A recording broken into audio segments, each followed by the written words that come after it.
प्रिय मित्रों, कैसे हैं आप सभी लोग। उम्मीद करती हूँ कि आप सभी लोग बहुत अच्छे होंगे। जैसा कि आप सभी लोग जानते हैं कि बिहार में सितंबर-अक्टूबर में चुनाव आने वाली है और उसकी वजह से सरकार बहुत सारी वैकेंसियाँ लाने जा रही है, जिसमें से एक वैकेंसी है शिक्षक की वैकेंसी।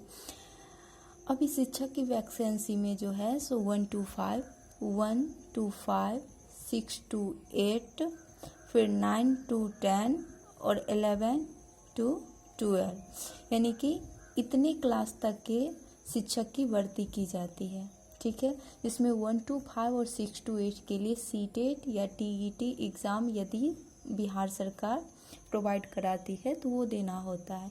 लेकिन इसके अलावा जैसे 9 to 10 और 11 12 इन दोनों क्लास में यदि आप टीचर बनना चाहते हैं तो इसके लिए आपको एस्टेट देना होता है और इसके लिए बिहार सरकार बहुत जल्द जो है एस्टेट 2025 लाने जा रही है, जो कि अप्रॉक्सीमेट जून में आ जाएगी और जून लास्ट या जुलाई स्टार्टिंग तक इसका एग्ज़ाम भी हो जाएगा। ठीक है, तो चलिए हम जानते हैं कि एस्टेट क्या होता है।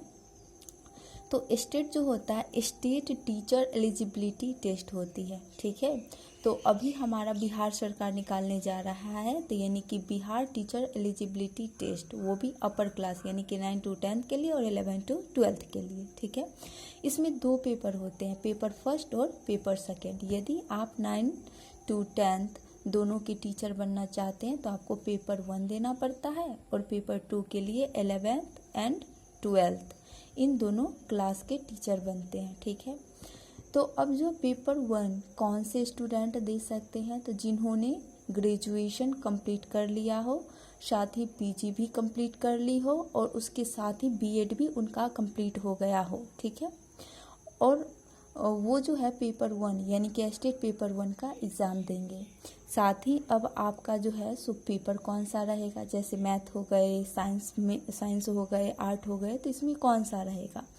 तो यानी कि आपने ग्रेजुएशन जिस सब्जेक्ट से किया है ना, ठीक है, जैसे यदि आपने ग्रेजुएशन जो है सो मैथ से की है तो पेपर 1 में आपका जो है 100 मार्क्स का जो है सो मैथ से रहेगा और उसके बाद 50 नंबर के जो है टीचिंग एप्टीट्यूड से रहती है। ठीक है, और अब हम बात करते हैं कि पेपर 2 यानी कि पेपर 2 में 11 12 के आप टीचर बनते हैं। ठीक है, तो इसके लिए यदि आप पीजी मैथ हो या साइंस हो या आर्ट हो, कोई भी सब्जेक्ट हो, यानी कि जिससे आप पीजी किए हुए हैं उसी का पेपर 2 में आपको 100 मार्क्स का जो है क्वेश्चन पूछे जाते हैं। ठीक है, और फिर 50 नंबर के जो है सो टीचिंग एप्टीट्यूड से रहता है। ठीक, और अब मेन पॉइंट इसका ये है कि 150 क्वेश्चंस रहेंगे दोनों पेपर में और 150 मार्क्स के रहेंगे। ठीक है, जिसमें पासिंग मार्क्स जो इसका होता है, ठीक है, पासिंग मार्क्स वो फीमेल के लिए जो है 40% होता है और मेल के लिए जो है सो यानी कि अप्रॉक्सीमेट 55% के आसपास होता है। ठीक है, अगर हम मार्क्स में देखें तो फीमेल यदि 150 में 60 नंबर ले आती है तो यानी कि वो पास कर जाती है और मेल जो है सो 75 नंबर यदि ले आते हैं तो वो जो है सो पास कर जाते हैं। किसमें, स्टेट पेपर 1 और स्टेट पेपर 2 में।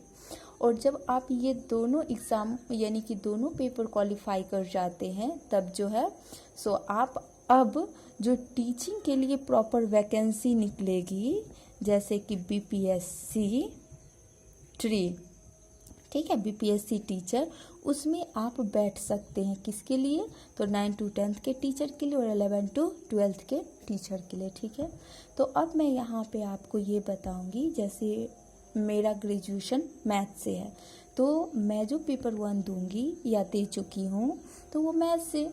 तो अब मैं यहाँ पे आपको ये बता रही हूँ कि यदि आपने ग्रेजुएशन में मैथ लिया हुआ है या पोस्ट ग्रेजुएशन भी आपका मैथ से है तो आपको पेपर 1 और पेपर 2 दोनों में क्या पूछेगा, मैथ से कितने नंबर के 100 क्वेश्चंस आपको मैथ से रहेंगे और प्लस में 50 टीचिंग एप्टीट्यूड से। ठीक है, टीचिंग एप्टीट्यूड से 50 क्वेश्चंस और 100 क्वेश्चंस आपके सब्जेक्ट से। तो अब मैथ का सिलेबस क्या है, एस्टेट का, ठीक है। जैसा कि हम जानते हैं कि अब समय बहुत कम है, यानी कि हम ये आंकड़ा लगा सकते हैं कि 1 मंथ का समय है, तो उस 1 मंथ में हम कितना तैयारी करेंगे, ठीक है। तो हम बहुत ज़्यादा इसको डीपली नहीं पढ़ सकते हैं, तो इतना हमको पढ़ लेना है कि लड़कियों को 60 नंबर और लड़कों को 75 नंबर आराम से आ जाए। तो उसके लिए हम क्या करेंगे, 9 to 10 का जो मैथ बुक होता है NCERT, ठीक है, उसको हम उसमें जो प्रत्येक चैप्टर दिए हुए हैं उसके कुछ कुछ इम्पोर्टेंट टॉपिक्स हैं उनको पढ़ लेंगे, और साथ में जो एक ग्रिड लाइन होती है जो हमको मतलब क्या कहते हैं थ्योरम टाइप का होता है, उस चीज़ को अगर हम याद कर लेते हैं तो हम देखेंगे कि एग्ज़ाम में बहुत सारे क्वेश्चंस उसी से मिल जाते हैं, ठीक है। तो 9-10 में मैं आपको जो है वो सारा चीज़ 9-10 के बुक से करवा दूंगी, ठीक है। उसके बाद जो इसका प्रॉपर सिलेबस होता है उसमें पहला है नंबर सिस्टम, दूसरा कोऑर्डिनेट ज्योमेट्री, तीसरा ट्राइगोनोमेट्री, चौथा मेंसुरेशन, पांचवा स्टैटिक्स, छठा प्रोबेबिलिटी, सातवां परसेंटेज, आठवां ज्योमेट्री, नौवां हाइट एंड डिस्टेंस, 10वां टाइम एंड वर्क, 11वां age, 12 discount, 13 instalment, 14 SI and CI, 15 AP and GP, 16 polynomial, 17 simplification, 18 LCM and SCF, 19 profit and loss और 20 पार्टनरशिप। यहाँ आप देख रहे होंगे कि इतनी सारी टॉपिक हमको पढ़ने, यानी कि 20 टॉपिक्स है और अप्रॉक्सीमेट हमारे पास कितने 30 डेज हैं। तो आप सोचेगा कि कैसे होगा, लेकिन भरोसा रखना ही पड़ेगा क्योंकि भरोसा पर ही दुनिया कायम है, ठीक है। तो हमें सबसे पहले जो करना है वो 9th और 10th बुक का जो मेन सार है, यानी कि सारांश समरी है प्रत्येक चैप्टर का, उसको हमको दिमाग में बैठा लेना, क्योंकि ये हम देखेंगे तो कम से कम 40% क्वेश्चन तो वहीं से आते हैं, समरी से आ जाएंगे। उसके बाद इन सब में जो जो इम्पोर्टेंट टॉपिक है, ठीक है, उस टॉपिक को हम पढ़ लेंगे, यानी कि मैं आपको करवा दूंगी यदि आप हमारे साथ जुड़े रहे तो। और साथ ही प्रत्येक टॉपिक में से कुछ इम्पोर्टेंट क्वेश्चन जो प्रीवियस ईयर में पूछे गए हैं वो सारा चीज़ हम कर लेंगे, ठीक है।